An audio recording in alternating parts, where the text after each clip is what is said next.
ያቹት በተደጋጋሚ ከሱ ጋር ነው ማለት ጎበዝ አየህ አይደለ ትክክል ነበርኩ እንድትከታተላት ማድረግ መጣው ቆይ ከኔ ምን ጎሎብሽ ነው ይዙ ደና ሰው ቢሆን ጥሩ ለዛውን በማንም ወጣጤ እኔን ይዙ ተረጋጋና ላስረዳ ምንም ታስረጂ ነገር የለም ልስማሽ ብል እንኳን ተግባርሽ አያሳፍርሽም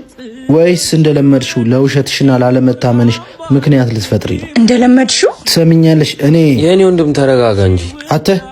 የኔ ወንድም አትበለኝ በምንም መስፈርት እኔ አንተ ወንድም መሆን አልችልም አሁን ሳብዛው እንደፈለከው ማሰብ ትችላለህ እንደውም ልንገር ከዚህ በኋላ እኔን አታዩም ጭራሽ ካንቺን ብሶ ማን እንደሚጎዳና ያለና አንተ ረባክ ተረጋጋ እኔ እኮ ወንድሟ ነኝ ምን ሆነ ነው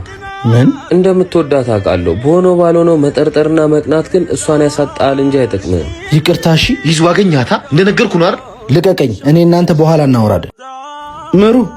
አንዴ ስሚኝ ልቀቀኝ ይቅርታ በጣም ስለምወድሽ እኮ ነው የምቀናው እንደምትወደኝ አውቃለሁ ጥርጣሬና ቅናት ግን ልክ አጣ የማጣት ፍራቻ እኮ ነው ምን ላርግ መቅናት መቆጣጠር መጠርጠር አይደለም እኮ ያቆየኝ መውደድህ እንጂ መሄድ ከፈለኩ ምንም ብታደርግ አታስቀረኝ እኮ አሁን ገብቶኛል ዛሬ እኮ የመጀመሪያ አይደለም አንተ መቼም አያረምህም እስቲ ያለን ይሞክረው